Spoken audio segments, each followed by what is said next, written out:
गौतम बुद्ध की अनोखी कहानी, शब्दों की चुप्पी। राजगीर की पहाड़ियों में एक शांत सुबह थी। हवा में हल्की ठंडक थी और दूर दूर तक फैलती धुंध किसी रहस्य की तरह जमीन को छू रही थी। बुद्ध अपने भिक्षुओं के साथ विहार के बाहर बैठे थे। उसी समय एक अनजान युवक तेज कदमों से चलता हुआ उनकी ओर आया। उस युवक के चेहरे पर उलझन, बेचैनी और गुस्से का एक अजीब मिश्रण था। जैसे वह कुछ खोज रहा हो और वही खोज उसे भीतर से तोड़ती जा रही हो। वह सीधे बुद्ध के सामने खड़ा हुआ और बोला, भगवन, मैं कई गुरुओं के पास गया। हर किसी ने मुझे शब्द दिए, उपदेश, सूत्र, व्याख्याएं। पर मेरे भीतर की उलझन वैसी की वैसी रही। क्या आप भी शब्दों से ही जवाब देंगे? बुद्ध ने उसे ध्यान से देखा। उनकी आंखें बिल्कुल शांत थीं, जैसे उसमें आसमान उतर आया हो। उन्होंने मुस्कुराकर कहा, यदि शब्दों से ही सत्य मिलता तो पृथ्वी पर अंधकार का एक कण भी नहीं बचता। युवक चौंक गया। तो फिर मुझे क्या चाहिए? शब्द नहीं तो क्या? बुद्ध ने धीरे से पास पड़ी मिट्टी उठाई और अपनी हथेली पर रखकर उसे देखने को कहा। युवक झुककर देखने लगा। साधारण सी मिट्टी, गीली, काली, लेकिन बुद्ध उसकी ओर ऐसे देख रहे थे जैसे वह कोई गहरा रहस्य हो। क्या देखते हो? बुद्ध ने पूछा। युवक बोला, मिट्टी ही तो है। बुद्ध मुस्कुराए, मिट्टी ही नहीं, यह तुम्हारी चुप्पी भी है। शब्द तुम्हें दूर ले जाते हैं, पर चुप्पी तुम्हें अपने भीतर उतारती है। युवक को कुछ समझ नहीं आया, लेकिन उसके भीतर जैसे कोई पहली बार हलचल हुई। वह बुद्ध के पास बैठ गया। उसने कहा, भगवन, मुझे सिखाइए कि इस चुप्पी को कैसे सुना जाए। बुद्ध ने अपनी हथेली में रखी मिट्टी को धीरे धीरे गिरने दिया और बोले, सबसे पहले अपने भीतर गिरते हुए विचारों को देखना सीखो। युवक बुद्ध के चरणों में बैठा था। चारों ओर फैली सुबह की शांति जैसे उसकी बेचैनी को धीरे धीरे गले लगा रही थी। पहली बार उसे महसूस हुआ कि उसके भीतर जो तूफान उठता रहता था वह कुछ क्षण के लिए शांत पड़ गया है। बुद्ध ने उसे ध्यान से देखा और बोले, मन को समझना है तो सबसे पहले यह जानो कि विचार तुम नहीं हो। वे केवल आती जाती हवा। युवक ने भौहें सिकोड़ लीं। लेकिन भगवन, मैं तो अपने विचारों से ही चलता हूं। क्रोध आता है, मैं प्रतिक्रिया देता हूं। भय आता है, मैं डर जाता हूं। इच्छा आती है, मैं उसके पीछे भाग जाता हूं। अगर विचार मैं नहीं हूं तो मैं कौन हूं? बुद्ध ने पास रखे एक खाली घड़े की ओर इशारा किया। इस घड़े को देखो, उन्होंने कहा। अगर इसमें गंदा पानी भर दो तो इसमें झांककर अपना चेहरा साफ नहीं दिखाई देगा, पर जब पानी शांत हो जाता है तभी तुम अपना वास्तविक स्वरूप देख सकते हो। युवक घड़े की ओर देखने लगा। घड़ा बिल्कुल खाली था, लेकिन उसकी खालीपन में जैसे कोई गहरा अर्थ छुपा था। बुद्ध बोले, मन एक घड़ा है और विचार पानी। अगर तुम्हारा मन लगातार विचारों से भरा है तो तुम स्वयं को कैसे देख पाओगे? युवक ने पहली बार महसूस किया कि उसके भीतर कैसे विचार टकराते रहते थे, जैसे कोई न थमने वाली बारिश। वह बोला, पर भगवन, मैं विचारों को आने से कैसे रोकूं? बुद्ध मुस्कुराए, उन्हें रोकना उलझन है। बस उन्हें देखना शुरू करो, बिना जज किए, बिना उन्हें अपना मानकर, केवल साक्षी बनकर। युवक चौंका, क्या सिर्फ देखने से कुछ बदल जाएगा? बुद्ध ने घड़े में थोड़ा पानी भरा। अपने हाथ से पानी को हिलाया। पानी में लहरें उठने लगीं। हिलते पानी में तुम अपना चेहरा नहीं देख सकते, बुद्ध ने कहा, पर अगर तुम उसे छोड़ दो तो वह स्वयं शांत हो जाएगा। विचारों के साथ भी ऐसा ही है। युवक के भीतर एक हल्की चमक उभरी, मानो पहली बार उसे किसी ने जीवन की गांठ पकड़कर दिखा दी हो। उसने धीमे स्वर में कहा, तो मुझे कुछ करना नहीं, बस देखना है? बुद्ध ने सिर हिलाया। हाँ, बस देखना है। और देखते देखते एक दिन शब्द गिर जाएंगे, केवल चुप्पी बचेगी, और वही चुप्पी सत्य का द्वार है। युवक ने गहरी सांस ली। उसे महसूस हुआ कहीं भीतर एक छोटा सा कमरा खुल रहा है, जहां वर्षों से रोशनी नहीं पहुंची थी। उस शाम युवक बुद्ध के पास ही रुका रहा। पहाड़ों के पीछे सूरज ढल रहा था और आसमान के रंग मिट्टी पर बिखरते हुए मानो किसी चित्रकार का सपना बन गए थे। धीरे धीरे अंधेरा उतर रहा था, लेकिन युवक के भीतर जैसे एक नई रोशनी जन्म ले रही थी। वह बुद्ध के पास बैठा बोला, भगवान, यदि विचारों को केवल देखना ही सीख लूं, तो क्या मेरा दुख अपने आप मिट जाएगा? बुद्ध ने मुस्कुराकर पूछा, क्या तुम दुख को समझते हो? युवक चुप हो गया।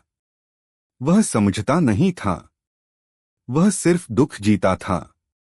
बुद्ध ने पास जलती दीपशिखा की ओर इशारा किया।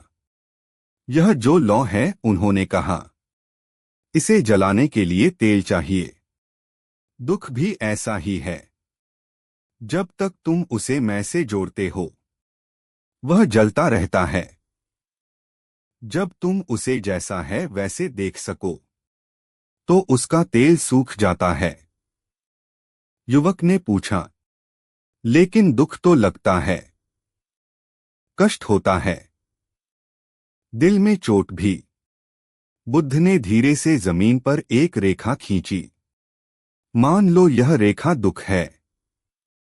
अब अगर तुम इसे अपनी उंगली से मिटाने की कोशिश करोगे, यह और बिगड़ जाएगी। पर अगर तुम बस प्रतीक्षा करो, हवा इसे स्वयं मिटा देगी।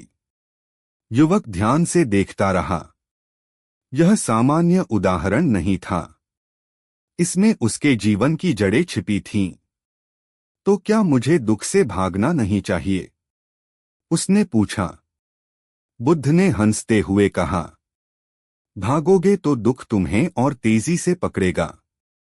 जो देखता है वह मुक्त होता है, जो भागता है वह बांधा जाता है। युवक की आंखें भीग गईं। शायद पहली बार किसी ने बिना उपदेश, बिना शब्दों का बोझ दिए उसका दर्द छुआ था। भगवान, उसने धीरे से कहा, मैं अपने भीतर इतने विचार और दुख देखता हूं कि कभी कभी डर लगता है। क्या ऐसा सबके भीतर होता है? आपके भीतर भी? बुद्ध ने अपनी हथेली खोली। पहाड़ों की हवा उसमें टकराकर जैसे संगीत बन रही थी। हाँ, बुद्ध बोले, मेरे भीतर भी विचार थे, क्रोध, भय, असंतोष, मोह। पर अंतर बस इतना है, तुम्हारे विचार तुम्हें चलाते हैं, मेरे विचार केवल गुजर जाते हैं। युवक ने सिर उठाकर बुद्ध की ओर देखा। उनके चेहरे पर वही अनंत शांति थी, जिसकी तलाश में वह वर्षों भटकता रहा था। तो क्या मैं भी ऐसा बन सकता हूं? उसने पूछा। बुद्ध बोले, हर मनुष्य बन सकता है। पहला कदम है मन से पहचान छोड़ना। दूसरा कदम है जो भी भीतर उठता है उसे साक्षी की तरह देखना। तीसरा कदम है चुप्पी को स्थान देना। और चौथा, उस चुप्पी के साथ रहने का साहस। युवक ने पहली बार महसूस किया कि चुप्पी डरावनी नहीं थी, वह तो एक गहरा आलिंगन थी। रात उतर चुकी थी, तारे आकाश में चमक रहे थे, और युवक महसूस कर रहा था कि लंबे समय बाद उसके भीतर भी एक छोटा सा तारा चमकने लगा। युवक ने गहरी सांस ली। पहाड़ों की हवा में जैसे एक नया अर्थ बस गया था। उसे लगा मानो भीतर कोई। अगली सुबह युवक काफी पहले जाग गया। पहाड़ों पर सूरज की पहली किरणें फैल रही थीं और हवा इतनी शांत थी कि उसमें अपनी ही सांसों की आवाज सुनाई दे रही थी।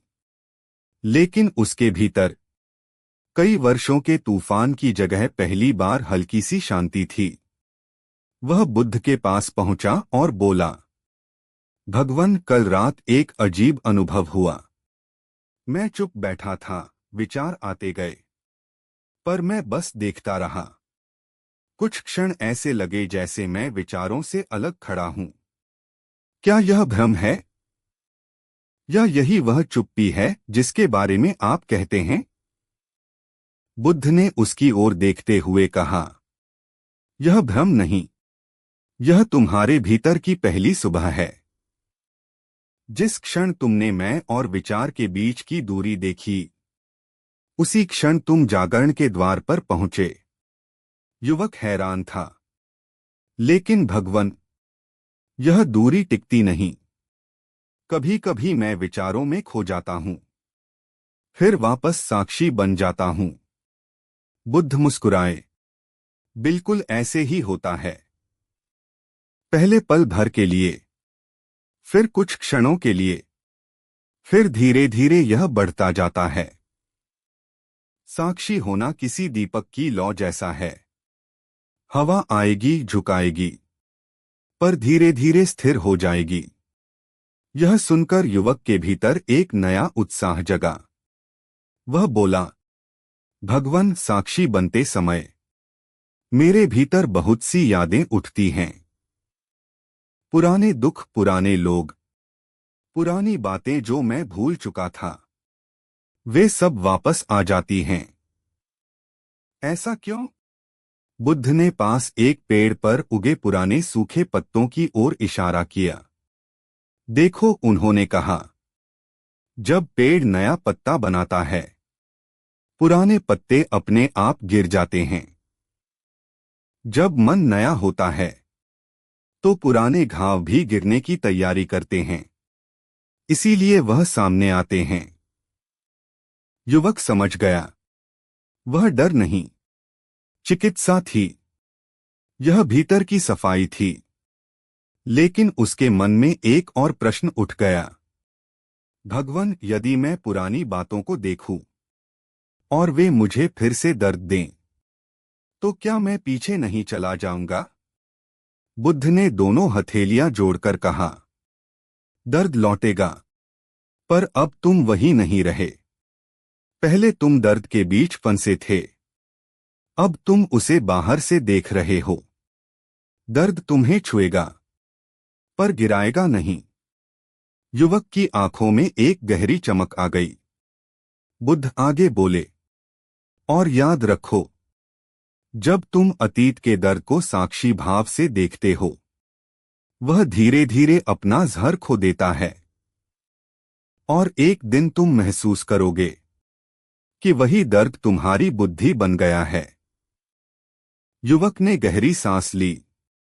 पहाड़ों की हवा में जैसे एक नया अर्थ बस गया था। उसे लगा मानो भीतर कोई गांठ खुलने लगी है। उसने सिर झुकाकर कहा, भगवान, मुझे आगे क्या करना चाहिए? बुद्ध ने उत्तर दिया, सिर्फ इतना, कुछ भी मत रोको, कुछ भी मत थामो। जो उठे उसे उठने दो, जो गिरे उसे गिरने दो, और बस अपनी चुप्पी को बढ़ने दो। युवक ने मन ही मन कहा, हाँ, मैं कोशिश करूंगा। लेकिन बुद्ध ने उसकी ओर देखते हुए कहा, नहीं, कोशिश नहीं, केवल देखना, क्योंकि कोशिश भी एक विचार है। देखना चुप्पी है। और इस वाक्य ने युवक के भीतर कुछ गहरा खोल दिया। पहली बार उसने महसूस किया कि मार्ग शब्दों में नहीं, उसकी भीतर की चुप्पी में है। दिन बीतते गए। युवक बुद्ध के साथ रहता, उनके उपदेश सुनता, लेकिन उससे भी ज्यादा अपने भीतर उठती हर तरंग को देखना सीख रहा था। एक शाम वह बुद्ध के पास आया। उसका चेहरा अब पहले जैसा उदास नहीं था, पर उसमें एक नई जिज्ञासा चमक रही थी। वह बोला, भगवान, अब मैं विचारों को आते जाते देख पाता हूं। कभी वे बहुत तेज होते हैं, कभी बहुत हल्के, लेकिन एक चीज अब भी समझ नहीं आती। मेरे भीतर अचानक क्रोध क्यों उठता है जब मैं शांत रहने की कोशिश करता हूं? क्या क्रोध गलत है? बुद्ध ने पास बैठने का संकेत दिया। उन्होंने कहा, क्रोध गलत नहीं है। वह बस बताता है कि तुम्हारे भीतर कोई घाव है जिस पर किसी ने छू दिया है। क्रोध दरवाजा है, यदि उसे समझो तो वह भीतर ले जाता है। अगर उस पर चल दो तो वह तुम्हें बाहर भटका देगा। युवक के मन में प्रश्न जागा, तो क्या मुझे क्रोध आने पर कुछ करना चाहिए? बुद्ध मुस्कुराए, कुछ नहीं, बस उसी क्षण ध्यान दो। क्रोध उठ रहा है, सांस तेज हुई है, चेहरा गर्म हो रहा है, धड़कन बदल रही है। बस इसे देखो, जैसे कोई नदी बह रही है और तुम किनारे खड़े हो। क्या इससे क्रोध खत्म हो जाएगा? युवक ने पूछा। नहीं, बुद्ध बोले, पहले वह कम होगा, फिर वह तुम्हें छूकर भी गुजर जाएगा, और एक दिन वह तुम्हें छूना भी छोड़ देगा। युवक ने महसूस किया कि यह किसी जादू जैसा था। क्रोध को दबाना नहीं, भागना नहीं, लड़ना नहीं, बस देखना। लेकिन उसके मन में एक और गहरी उलझन थी। वह बोला, भगवान, क्या यह देखने भर से मन की सारी अशांतियां मिट जाएंगी? डर, ईर्ष्या, मोह, चिंता, ये सब भी? बुद्ध ने पास की भूमि पर एक छोटा गड्ढा खोदा। उसमें पानी भरा। पानी में मिट्टी घुल गई और गड्ढा गंदा और धुंधला हो गया। फिर बुद्ध ने कहा, देखो, यह गड्ढा अभी गंदा है। अगर मैं इसे हाथ से साफ करूं, यह और गंदा हो जाएगा। पर यदि इसे छोड़ दूं, मिट्टी नीचे बैठ जाएगी और पानी अपने आप साफ हो जाएगा। युवक ने पूछा, तो क्या मन भी ऐसे ही साफ होता है? बुद्ध ने सिर हिलाया। हाँ, मन को साफ करने की कोशिश मन को और गंदा करती है।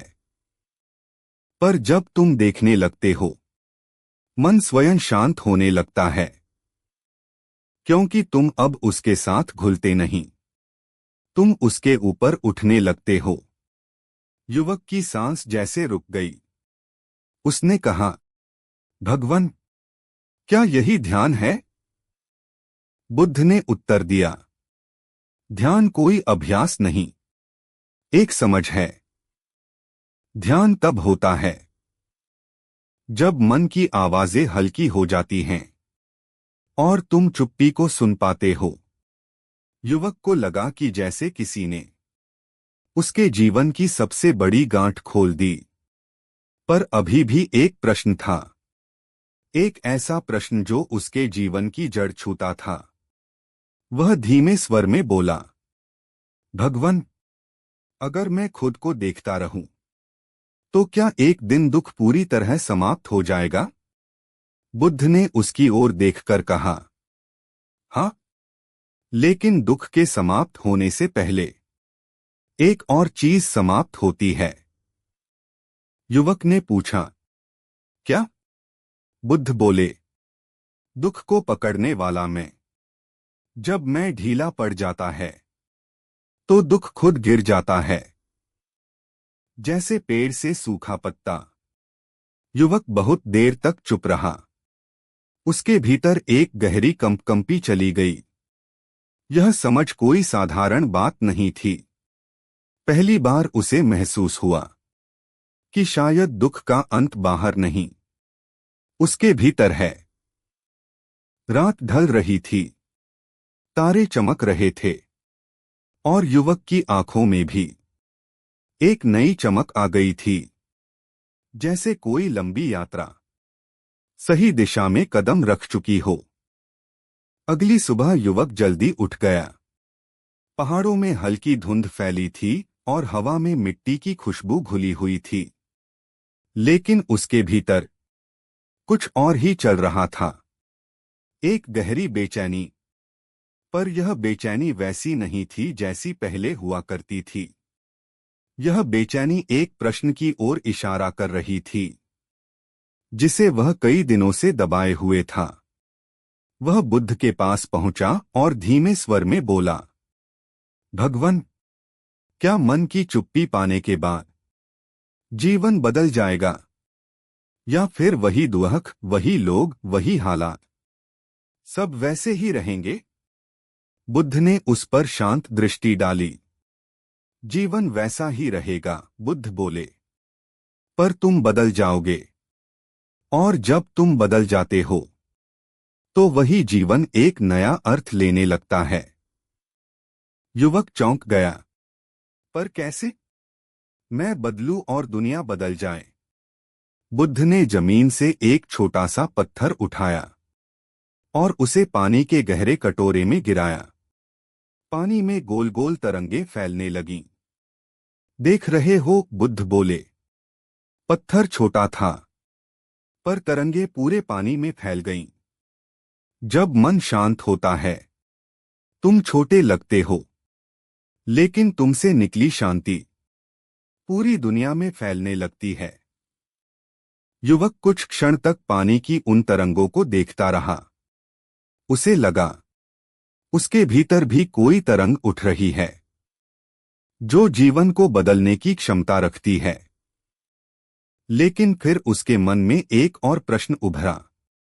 वह बोला, भगवान, मैं साक्षी भाव का अभ्यास कर रहा हूं, विचारों को देखता हूं, भावनाओं को देखता हूं, लेकिन एक चीज समझ नहीं आती।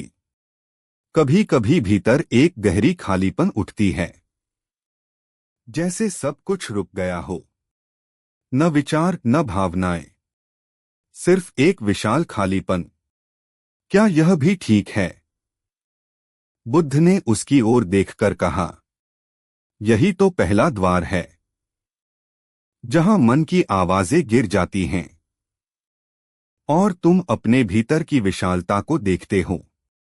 युवक थोड़ा डर गया, लेकिन यह खालीपन डराता है, भगवान, जैसे उसमें मैं खो जाऊंगा। बुद्ध ने मुस्कुराकर कहा, जब कोई पहली बार आकाश को देखता है तो उसे डर लगता है, क्योंकि वह अनंत है। खालीपन भी ऐसा ही है। डर इसलिए लगता है क्योंकि वहां मैं को पकड़ने के लिए कुछ नहीं होता। तो क्या यह खालीपन ही सत्य है? युवक ने पूछा। बुद्ध बोले, हाँ, यह खालीपन तुम्हारा मूल है। विचार आते हैं, जाते हैं, भावनाएं उठती हैं, गिरती हैं, दुख आता है, आनंद आता है, पर जो हमेशा है, जो नहीं बदलता, वह यह विशाल शांत